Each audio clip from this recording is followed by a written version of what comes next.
चलिए तो boys and girls, बहुत सारे कॉस्टिंग के चैप्टर्स करने के बाद आज हम लोग कर रहे हैं कॉन्ट्रैक्ट कॉस्टिंग।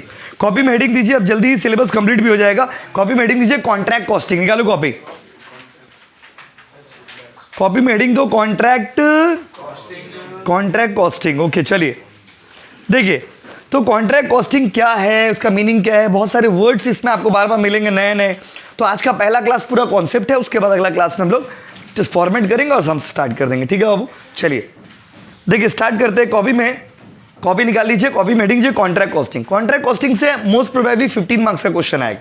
अब इसमें मोस्ट प्रोबेबली क्यों यूज कर दे रहे, क्योंकि यूनिवर्सिटी ने चैप्टर बोला है, मार्क्स नहीं बोला है।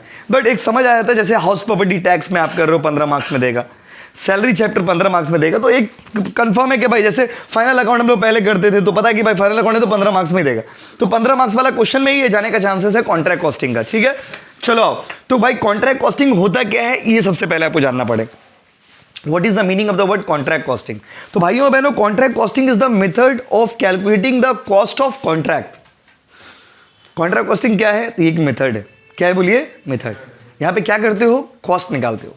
किसका, कॉन्ट्रैक्ट का। कॉन्ट्रैक्ट होता कहां पे है, तो generally contract long term work में होता है। लॉन्ग टर्म वर्क जैसे कि construction work, specially construction industry में ज्यादा यूज होता है। स्पेशली कॉन्ट्रैक्ट कॉस्टिंग ही होता है। क्या कोई बिल्डिंग बन रहा, तो बिल्डिंग एक दिन में तो नहीं बन जाएगी। कोई ब्रिज बन रहा, तो ब्रिज तो एक दिन में नहीं बन जाएगा। बिल्डिंग है, ब्रिज है, या कोई भी बड़ा कंस्ट्रक्शन वर्क जो है, डैम बन रहा है, रोड बन रहा है, ये सब एक दिन का काम नहीं। It takes a long time, it takes a long time.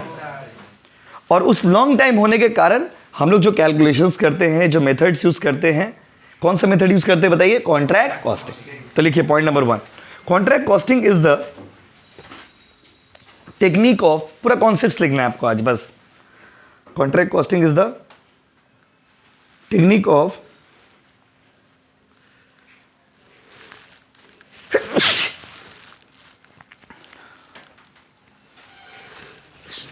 excuse me, contract costing is the technique of calculating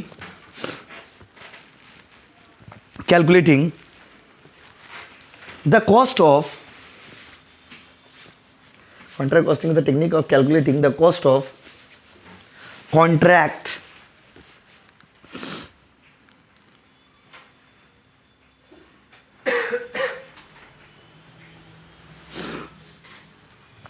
तो कॉन्ट्रैक्ट कॉस्टिंग क्या है, टेक्निक है। क्या निकालने का, खर्चा। किसका खर्चा, कॉन्ट्रैक्ट। अब पॉइंट नंबर 2 लिखिए, contract costing is mainly used, contract costing is mainly used in, contract costing is mainly used in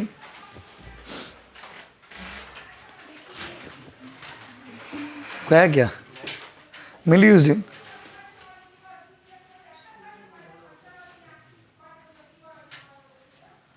long term work,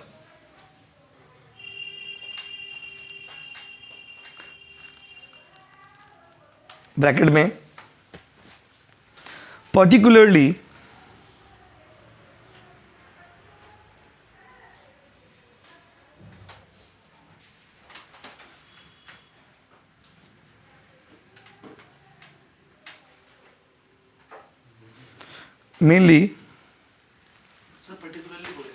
particularly construction industry.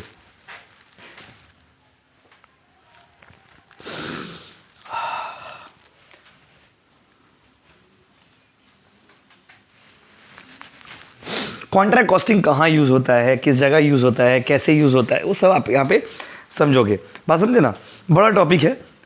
But ये भी है कि ये सब टॉपिक कंप्लीट होने के बाद समझिए सिलेबस लगभग ख़त्म ही हो जाएगा। सब छोटे छोटे 1-2 टॉपिक बाकी रहेगा। देखिए हो गया। तो अब अगर आपसे कोई पूछेगा वो कि कॉन्ट्रैक्ट कॉस्टिंग का इस्तेमाल सबसे ज़्यादा कहाँ होता है, तो क्या बोलोगे बताओ। आप अगर ठीक से देखोगे तो सेम 2 में आप बेसिक कॉस्टिंग पढ़े थे, सेम 3 में आपके अगर एडवांस नहीं पढ़े, लेकिन सेम 3 में आप मेथड्स ऑफ कॉस्टिंग पढ़े, process costing, operating costing, batch costing, job costing, ABC costing, contract costing. तो जितने भी अलग अलग मेथड्स होता है कॉस्टिंग का, वो आप पढ़ रहे हो, समझ रहे हो ना। तो आ जाओ, क्या बोले बताइए, कॉन्ट्रैक्ट कॉस्टिंग का क्या लिखे हो बोलो। Yes, okay. तो तीसरा पॉइंट लिखिए, वैल्यू ऑफ वर्क सर्टिफाइड,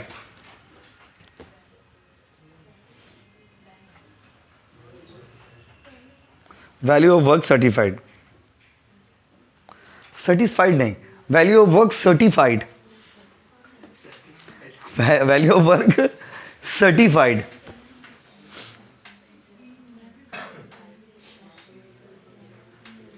देखिए,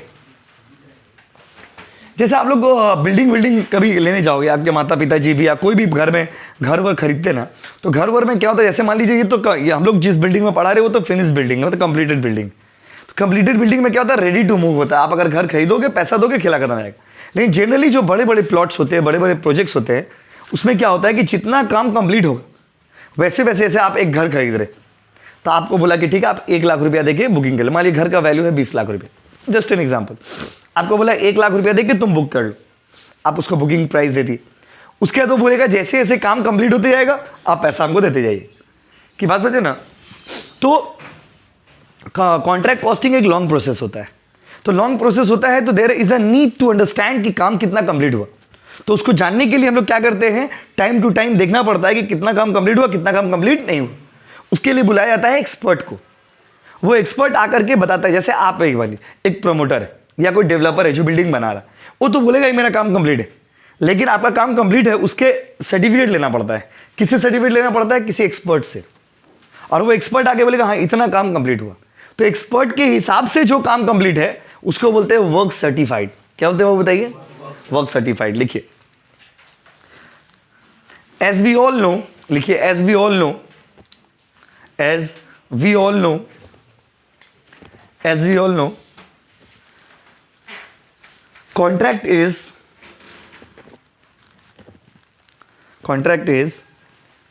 the continuous process,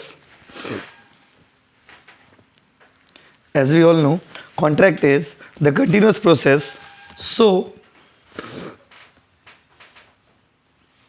as we all know contract is the continuous process, so क्या बाबू, so there is the need to understand, so there is the need to understand the work completed,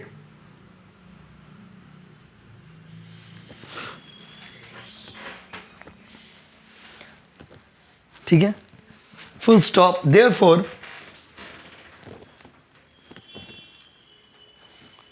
value of work certified,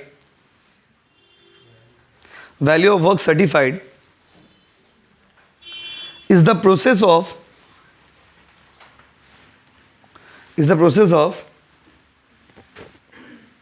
assessment of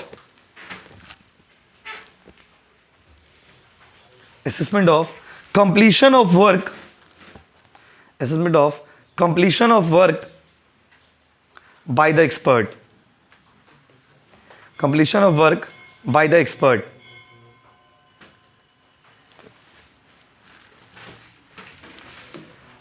उसके बाद paragraph change करके लिखिए, उसके बाद paragraph change करके लिखिए, value of work certified, क्योंकि work certified के हिसाब से ही पेमेंट होता है। बात समझे ना। जो कस्टमर लोग आगे बोलेगा कि आप वर्क कितना सर्टिफाइड है बताइए, उसके हिसाब से पेमेंट करेंगे। तो वैल्यू ऑफ वर्क सर्टिफाइड का अपना एक फॉर्मूला है। क्या फॉर्मूला है भाई, फॉर्मूला है वैल्यू ऑफ कॉन्ट्रैक्ट, मतलब कॉन्ट्रैक्ट का कितना वैल्यू है इनटू परसेंटेज सर्टिफाइड, कितना परसेंट सर्टिफाई किया आपको। क्वेश्चन में दिया रहेगा 50%, 60%, 30%, 40%, क्वेश्चन में दिया रहेगा। अगर आपको कभी कोई सम्स में कभी भी नीड हुआ ये निकालने का, वैल्यू ऑफ वर्क सर्टिफाइड निकालने का, तो उसका फॉर्मूला क्या होगा बताइए, value of contract into percentage certified. उतार लीजिए,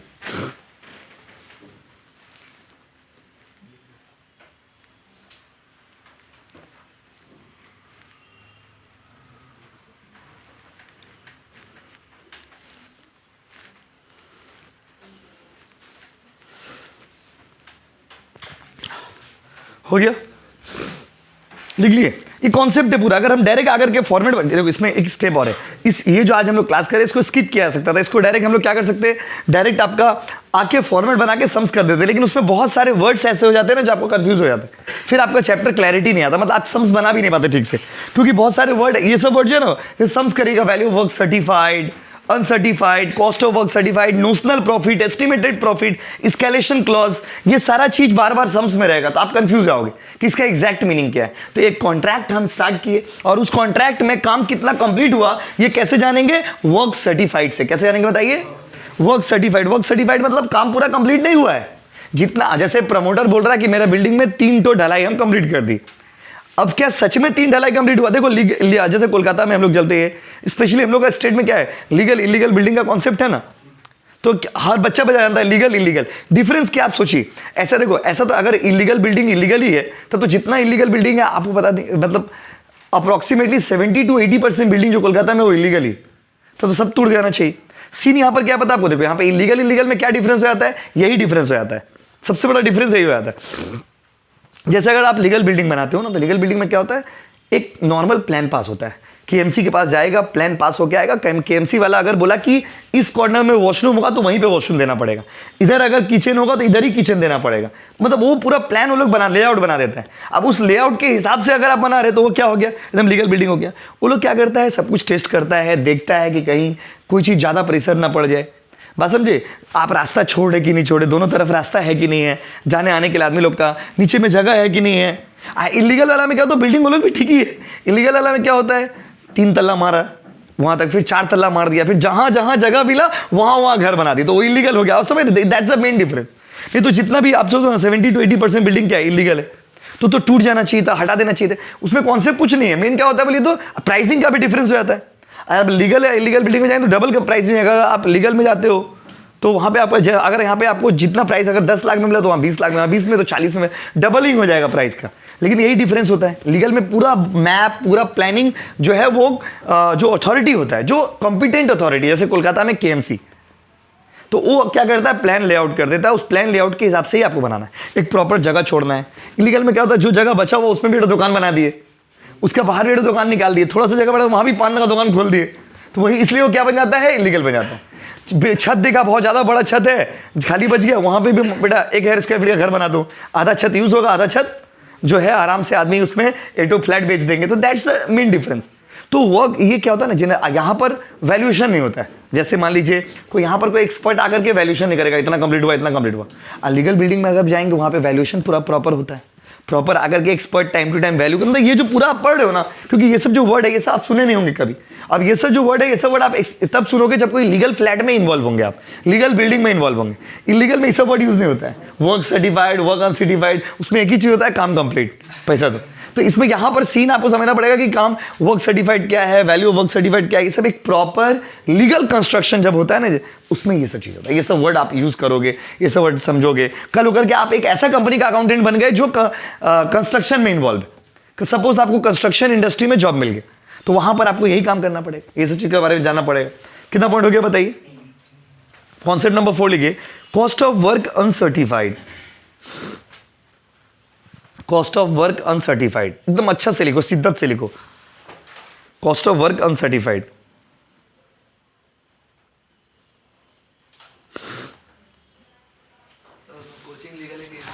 हम लोग का मिक्स है असल देखो, जितना गवर्नमेंट का प्लान लेआउट होता है उससे अगर थोड़ा भी आप आगे पीछे करिएगा ना तो इलीगल हो जाता है। जो गवर्नमेंट का लेआउट होता है, गवर्नमेंट का जो प्लान होता है, उससे आप थोड़ा भी इधर उधर करिएगा तो क्या बन जाता है, इलीगल। तो आपको बोला तो 80% बिल्डिंग जो कोलकाता में वो सब क्या है, इलीगली, क्योंकि कुछ ना कुछ सब में डिफेक्ट। कोई टैक्स ही पे नहीं कर रहा, कोई मान ली टैक्स पे नहीं किया, समझे। मैं घर का, मेरा जहाँ पे घर है वहाँ उसका बगल में एक तो बहुत बड़ा प्रोजेक्ट बिल्डिंग बना, वहाँ पे केएमसी का परसों देखे नोटिस लगा हुआ था, 15 लाख रुपया टैक्स ड्यू। पूरा लीगल प्लॉट है, लीगल प्लानिंग किया हुआ, लीगल बिल्डिंग है, प्रोजेक्ट है, लेकिन 15 लाख रुपया केएमसी का टैक्स, प्रॉपर्टी टैक्स ड्यू। अब वो जब तक टैक्स नहीं पे करेगा वो भी इलीगल हो गया। थोड़ा भी कुछ डिफेक्ट होगा तो क्या बन जाता है, इलीगल। इलीगल का डेफिनेशन ही है जो लीगल नहीं है, बात समझे ना, इलीगल डेफिनेशन जो लीगल नहीं है। अब किसी भी रिस्पेक्ट हो, किसी भी थोड़ा भी अगर आप लॉ से डेविएटेड हो तो क्या हो गया, इलीगल। क्या हो गया बताइए, इलीगल हो गया, समझ रहे। तो यहां पर बोला है कि आपका वर्क अनसर्टिफाइड क्या होगा, तो उसका उल्टा अनसर्टिफाइड का मतलब क्या हो गया? अब इसका डेफिनेशन क्या हो सकता है आप सोचो। अनसर्टिफाइड का मतलब होता है कि काम हुआ है लेकिन एक्सपर्ट सर्टिफाई नहीं किया। इंटरेस्टिंग है, आपको लगे काम जो हुआ नहीं, ऐसा नहीं, काम हुआ है। जैसे को प्रमोटर डेवलपर काम करके चला गया, लोकल लैंग्वेज में प्रमोटर वर्ड यूज करते हैं, और बड़ा बड़ा साइट पे प्रोजेक्ट जो बनाते हैं ना, लोग डेवलपर वर्ड यूज करते हैं। इसलिए आप बड़ा बड़ा लीगल प्रमोटर के पास जाइएगा तो लोग डेवलपर कहते हैं। आ कोई पड़ा मोहल्ला वाला बालू सीमेंट गिरा दे रहा, वो क्या बन गया? प्रमोटर। क्या बन गया? वो प्रमोटर। बस इसीलिए प्रमोटर हम लोग आप लोग का कॉमन लैंग्वेज। इसमें भी आप सिंपल समझ लीजिए, इलीगल बिल्डिंग को जो बना रहा है वो प्रमोटर कहलाता है, और जो लीगल बड़े बड़े प्रोजेक्ट्स या साइट्स बनाते हैं वो लोग डेवलपर कहलाते हैं। डेवलपर वर्ड यूज होता है। तो डेवलपर बोला कि हम तो कंप्लीट कर दिए, लेकिन एक्सपर्ट बोला नहीं, मेरे हिसाब से काम कंप्लीट नहीं हुआ, तो that is uncertified. Work completed but not certified by the expert, that is called uncertified. लिखिए इसमें, it refers to the part of work, it refers to the part of work, it refers to the part of work completed by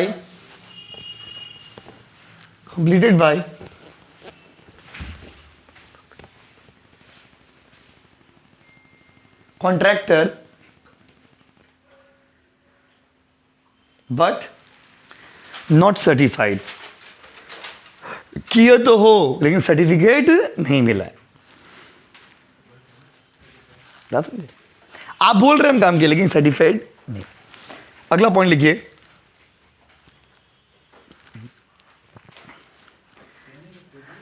बस समझे, uncertified work के लिए payment नहीं होता है। अगर आपका अनसर्टिफाइड वर्क करेगा ना, पेमेंट नहीं करेगा। क्या है पेमेंट करेगा? आपका काम सर्टिफाइड ही नहीं तो पेमेंट करेगा? नहीं करेगा। कोई भी देखो, दो वर्ड होता है, एक होता है कॉन्ट्रैक्टर और एक होता है कॉन्ट्रैक्टी। कॉन्ट्रैक्टर का मतलब कौन होता है? जो बिल्डिंग बना रहा है या घर बना रहा है, पूरे कोई भी चीज बना रहा है, कॉन्ट्रैक्टर। और कॉन्ट्रैक्टी कौन होता है? जो उसको खरीद रहा है। बात समझिए? तो ये वर्ड बार बार आएगा, आप कंफ्यूज मत होना। अगला वर्ड लिखिए, value of work in progress. Value of work in progress.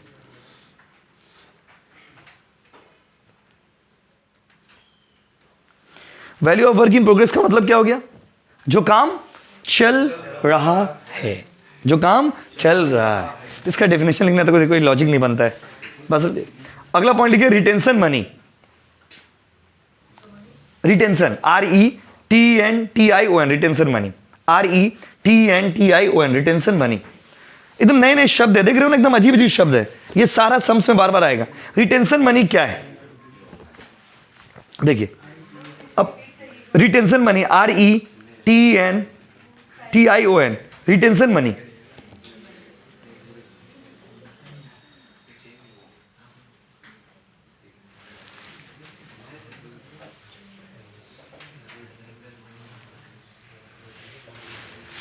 ये बहुत काम आएगा सम्स बनाने में।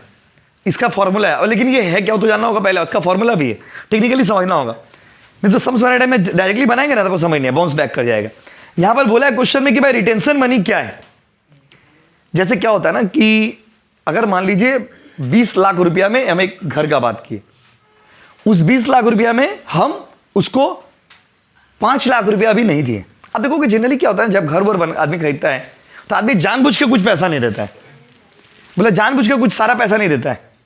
बस जानबूझ के सारा पैसा नहीं देता, बेटा काम हो जाएगा तब तुमको पैसा देंगे। बस समझे? आधा भी नहीं, कोई 20% दिया, कोई 30% कोई 40% दिया। तो what is retention money? Retention money refers to the money which is upheld by the contractee. इसका हिंदी मीनिंग हो गया कि वो पैसा जो कॉन्ट्रैक्टी अपना हाथ में रखा है, upheld by the contractee. Contractee is not paying that. Contractee अभी पे नहीं किया, आपको बाद में देगा। दिया नहीं, देगा। वो बोलता है कि आपको मैं भी पैसा नहीं दिए, आपको फ्यूचर में देंगे, पैसा देंगे, फ्यूचर में पैसा देंगे। दिए नहीं, देंगे, यस, भविष्य में देंगे। तो ये क्या हो गया बताइए? ये हो गया आपका रिटेंशन मनी। जैसे एग्जांपल दे रहे, 100 रुपया, आई वॉज सपोज टू पे यू 100 रुपीज, बट हमने आपको 80 रुपीज पे किया, तो इसका मतलब कितना रुपया पे नहीं किया बताइए? 20।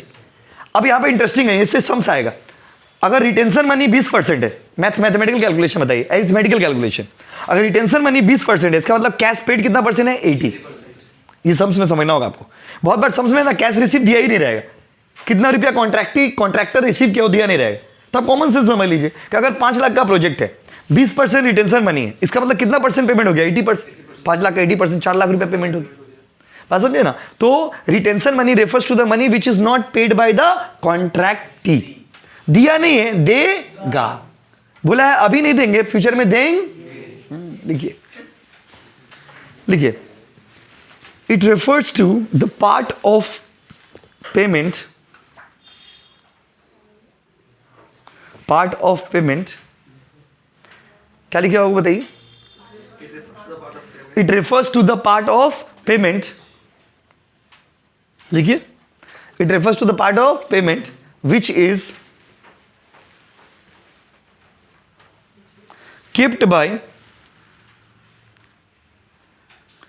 kept by contractee with himself, is kept by contractee with himself।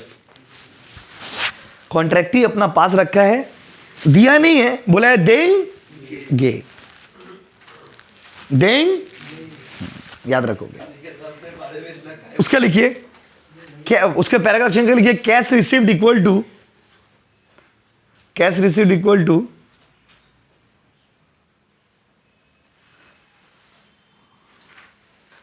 Cash received equal to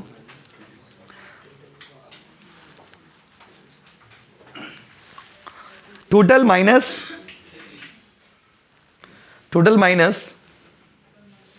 retention money.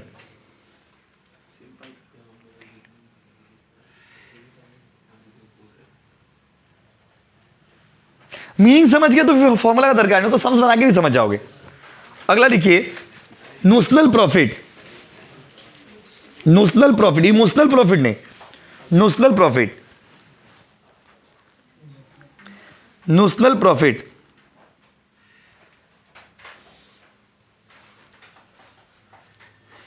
चलिए, नोशनल प्रॉफिट का मतलब होता है, देखो अब एक बात समझिए, एक प्रोजेक्ट जो है वो 20 साल बाद रेडी होगा, बात समझिए। आजकल तो बिल्डिंग बहुत जल्दी बन जाता है, बट नॉर्मली बहुत टाइम लगता है, स्पेशली जैसे मूवीज भी बनते हैं तो उसमें भी टाइम लगता है, और समझे वो एक दिन अचानक से बन जाता है, ऐसा नहीं। आजकल तो मूवीज भी जल्दी बन जाती है, इसलिए मूवी वैसा ही होता है, कोई काम का मूवी नहीं होता है, बात समझे ना। आएगा फ्लॉप हो जाएगा, आएगा फ्लॉप, 200-300 रुपया इन्वेस्ट, 200-300 करोड़ रुपया इन्वेस्ट करता है, 10 करोड़ 20 करोड़ भी रेवेन्यू जनरेट नहीं कर पाता है।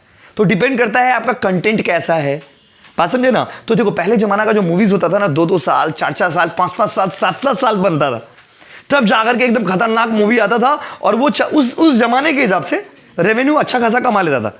और आजकल क्या है, आजकल का मैक्सिमम मूवी देखोगे 2 महीना 4 महीना में लोग रेडी कर देते हैं, और उसका कंटेंट भी ठीक नहीं रहता, जो तो दिखा दे रहा, अंट संट बोल दे रहा, तो आपको क्या लग रहा है वो सब मूवी चलेगा? नहीं। वो सब क्या होता है, जितना वो लोग इन्वेस्टमेंट करता है ना, उतना वो लोग रिटर्न भी जनरेट नहीं कर पाता।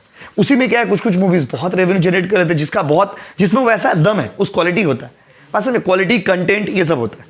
तो कोई भी कॉन्ट्रैक्चुअल वर्क जब करते हो ना, जैसे कोई लंबा टाइम में काम हो रहा, 5 साल 10 साल 15 साल में काम हो रहा, तब उसका प्रॉफिट तो 10 साल बाद निकला, एक्चुअल प्रॉफिट तो 10 साल बाद आएगा।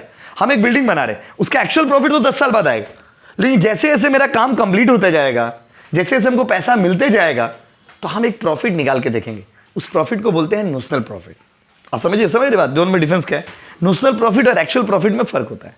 Notional profit refers to the rough profit, rough मतलब एक काम कंप्लीट होने के बाद हम लोग अपना एक प्रॉफिट निकाल के देखते हैं कि आखिर कितना प्रॉफिट हम अभी तक कमा लिए, या मेरा हो गया या हो सकता है, उसको बोलते हैं नोशनल प्रॉफिट। कौन सा प्रॉफिट बताइए? नोशनल, क्योंकि लॉन्ग टर्म वर्क है, अब 10 साल तक तो इंतजार नहीं करेंगे, तो बीच बीच में निकाल के देखना पड़ता है कि मेरा कितना प्रॉफिट हुआ।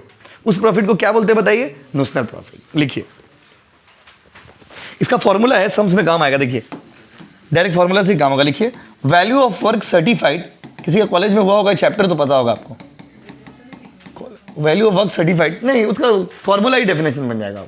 Value of work certified plus cost of work uncertified, value of work certified plus cost of work uncertified, uncertified मतलब not certified, less total cost of contract to date.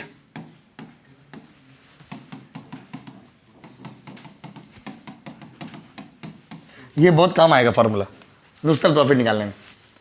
Value of work certified plus cost of work uncertified minus total cost of contract. ऐसा भी हो सकता है कि मान लीजिए 10 marks में चैप्टर दे दिया, 5 मार्क्स का क्वेश्चन एक अलग से दे दिया, इसे छोटे छोटे कैलकुलेशन करने के लिए। सावधान रहे और सतर्क रहे।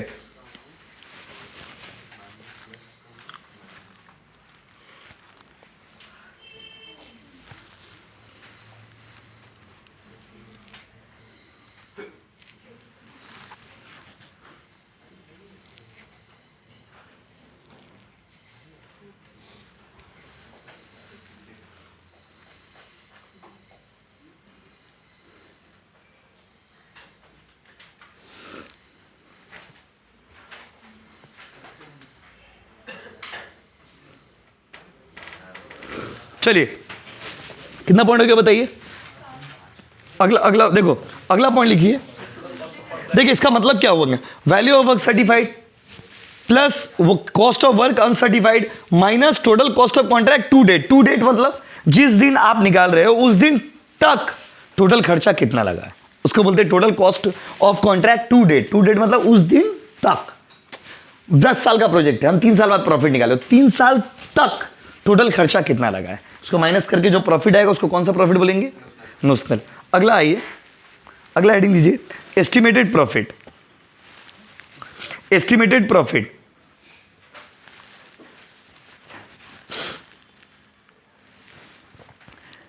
एस्टिमेटेड प्रॉफिट डिपेंड्स ऑन आपका वर्क कितना परसेंट कंप्लीट। देखो एस्टिमेटेड प्रॉफिट जो है ना, लास्ट में हम लोग जैसे काम एकदम कंप्लीट होने वाला है, लगभग कंप्लीट, अभी भी कंप्लीट नहीं हुआ है, जस्ट अबाउट टू फिनिश, तब बिजनेसमैन लोग क्या निकालता है बताइए, एस्टिमेटेड प्रॉफिट। क्या निकालता है बताइए, एस्टिमेटेड प्रॉफिट।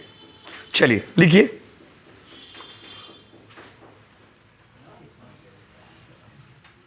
लिख रहे हो, लिखो।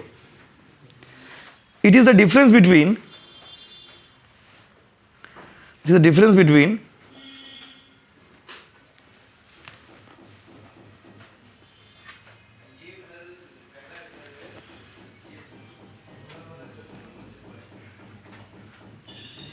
क्या लिखा हुआ बताइए, is the difference between total cost, sorry, total value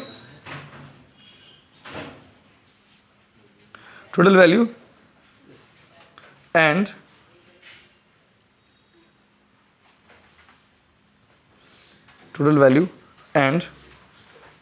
total cost।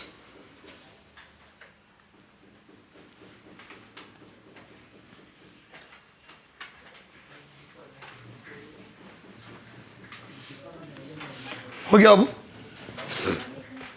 अगला में आइए, तो इसको कौन सा प्रॉफिट बोलते हैं बताइए। ये हो गया हम लोग का, ये हम लोग का कौन सा प्रॉफिट हो गया बताइए, एस्टिमेटेड प्रॉफिट। तो एस्टिमेटेड मतलब टोटल प्राइस कितना, वैल्यू कितना हो सकता है, माइनस टोटल कॉस्ट मेरा कितना है, उसको हम लोग डिफरेंस को क्या बोलते हैं बताइए, यस एस्टिमेटेड प्रॉफिट। चलो नेक्स्ट में आओ,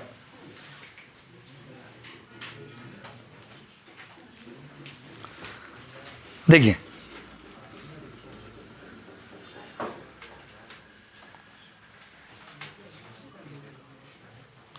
लिखिए, हेडिंग दीजिए completion of, sorry computation of, heading दीजिए computation of estimated profit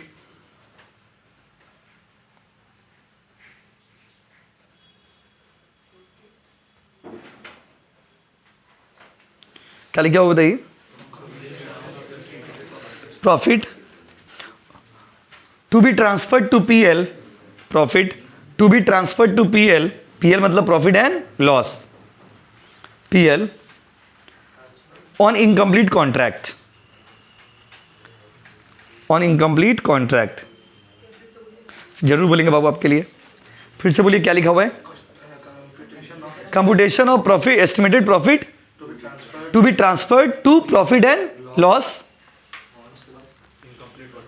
on incomplete contract. फिर से बोल रहे हैं, computation of estimated profit to be transferred to profit and loss on incomplete contract. मतलब बहुत बार काम कंप्लीट नहीं होता, तो उस केस में कैसे प्रॉफिट कैलकुलेट होता है, तो ये फॉर्मूला बनता है इसका, वो आपको बता देते हैं। लिखिए, ऐसे लिखना, इसमें ना 2 कॉलम बनाना, इधर लिखना स्टेज, इधर लिखना फॉर्मूला। मतलब काम कितना परसेंट कंप्लीट है इसके ऊपर डिपेंड करता है, क्वेश्चन में मेंशन रहेगा, बात समझे ना, कि काम कितना परसेंट कंप्लीट है। तो अगर काम 25% से कम है,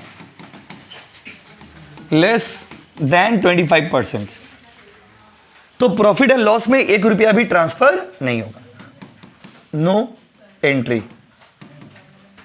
मतलब बोला देखो, जो भी हम लोग काम किए हैं उसका प्रॉफिट को ट्रांसफर करना होगा ना प्रॉफिट एंड लॉस अकाउंट में, अल्टीमेटली सारा प्रॉफिट तो पीएल में जाएगा। तो बोला कि अगर आपको ट्रांसफर करना पड़ेगा तो that depends upon the work, अगर काम 25% से कम कंप्लीट हुआ तो कोई एंट्री नहीं होगी। ठीक है। अच्छा, अगर काम 25 से ज्यादा और 50 से कम है तो उसका फॉर्मूला लिख लीजिए, 1/3 into notional profit into cash received, ये सब पढ़ के आइएगा, by work certified. 1/3 into notional profit into cash received by value of work certified. हो गया? ये सब पढ़ के आना पड़ेगा आपको सम्स बनाने के लिए। हो गया? पहला सिचुएशन, दूसरा सिचुएशन, मतलब काम देख लीजिएगा कितना परसेंट कंप्लीट है। अगर पीएल में कभी ट्रांसफर करने के लिए बोलेंगे तो आप देख लीजिए काम कितना परसेंट कंप्लीट है। अगर 25 से कम है तो कोई एंट्री नहीं, 25 से 50 के बीच में तो ये वाला फॉर्मूला मारिएगा। कोई भी सम्स में एक ही फॉर्मूला यूज होगा, सारा तो यूज नहीं होगा। अच्छा, अगर 50 से 75 है, सॉरी 50 से 90% है, थर्ड क्राइटेरिया, तो फॉर्मूला क्या होगा सर? इतना फॉर्मूला याद करना पड़ेगा? सेम फॉर्मूला होगा, खाली ये 2-3 हो जाएगा, बस हो गया। रटना नहीं है, रटना मना है इधर। 2/3 into notional profit into same formula क्या है देख के बोलिए, cash receive by work certified. आप देखो दोनों, देखो हम आपको रटा नहीं रहे इसलिए समझा रहे कि दोनों में क्या डिफरेंस है। 25 से नीचे होगा तो कोई एंट्री नहीं होगा, 25 से 50 होगा तो बाबू सेम फॉर्मूला लेकिन 1/3, अब 50 से 90 होगा तो सेम फॉर्मूला लेकिन 2/3। कोई दिक्कत है? उसका देखिए,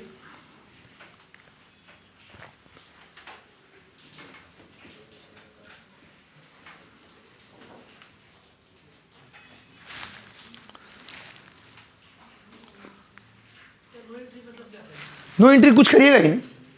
हाँ कुछ करिए, इसको देखना ही नहीं। अगर 25% से कम काम कंप्लीट है तो इग्नोर करिएगा, जैसे अपना एक्स को इग्नोर कर रहे हो। बस समझो बाबू, एकदम इग्नोर कर दिया, बगल में है लेकिन उसको देखने का दरकार नहीं, इग्नोर करना है, ठीक है बाबू? एकदम कुछ करना ही नहीं, इससे तो नो एंट्री, कुछ नहीं होगा। क्या होगा? आपके मन में भी सवाल आएगा, नो एंट्री मतलब क्या? तो क्या होगा बाबू? कुछ नहीं। नेक्स्ट, 25% काम कंप्लीट नहीं हुआ बेटा, प्रॉफिट लोगे, भागो इधर से। लास्ट लिखिए 90%। अभी 90% वाला में ना 4-5 तो फॉर्मूला है, बस में 4-5 तो फॉर्मूला है। आपको हम एक तो फॉर्मूला दिखाते हैं और जो सम्स के हिसाब से जरूरत पड़ेगा तो लिखा जाएगा। 90% प्लस मतलब काम एकदम कंप्लीट ही होने वाला है। क्या चीज? नहीं 50 से ज़्यादा होने से, इसको लिख दे रहे हो कि आपको कंफ्यूजन ना हो इसलिए लिख दे रहे 51, ठीक है? यही बोल रहे हो ना? 90% प्लस मतलब क्या हो गया? 91 से शुरू होगा ना। कंफ्यूजन नहीं है तो ऐसे लिख लीजिए, 51 लिख दिए, नहीं तो बाद में कंफ्यूजन होगा, उधर उसमें जाएंगे ना इसमें जाएंगे, वो तो सम्स आएगा तो बताएंगे ही। फिर इधर में आऊँ ना, चले ready?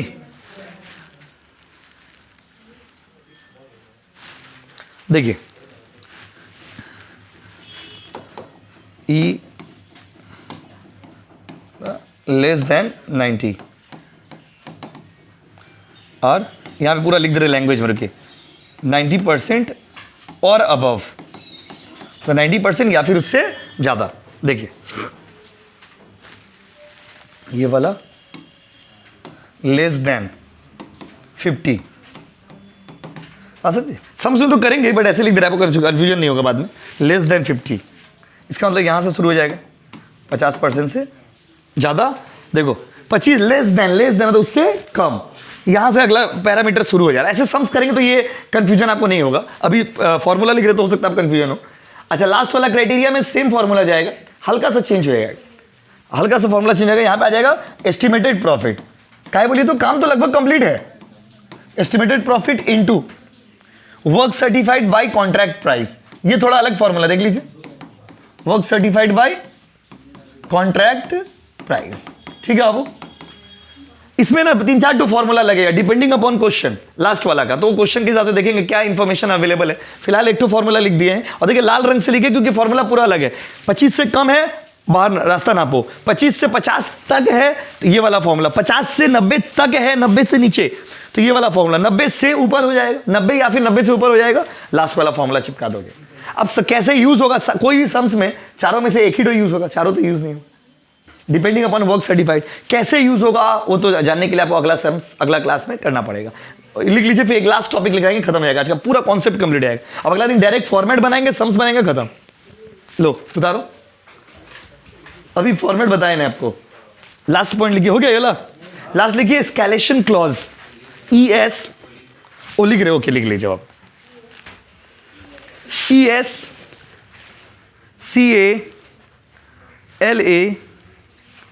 ESCALATION, escalation clause,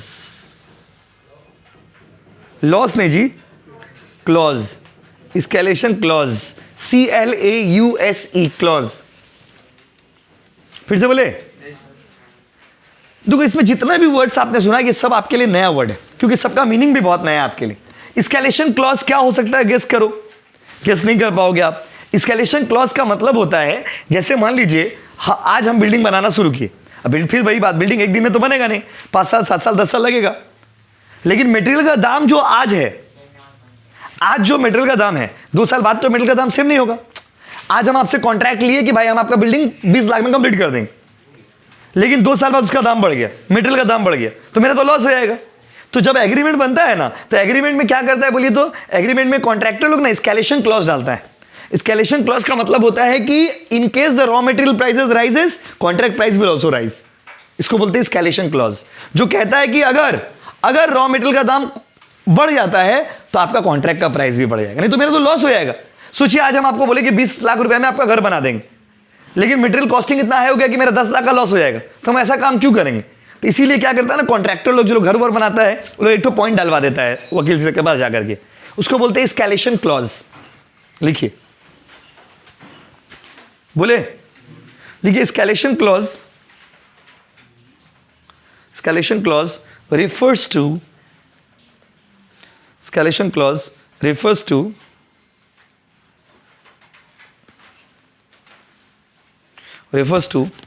the clause which covers rising prices in future,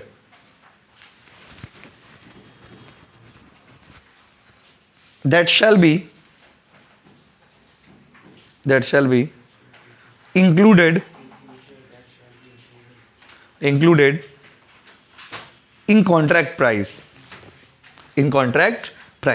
हो गया बाबू। Thank you so much.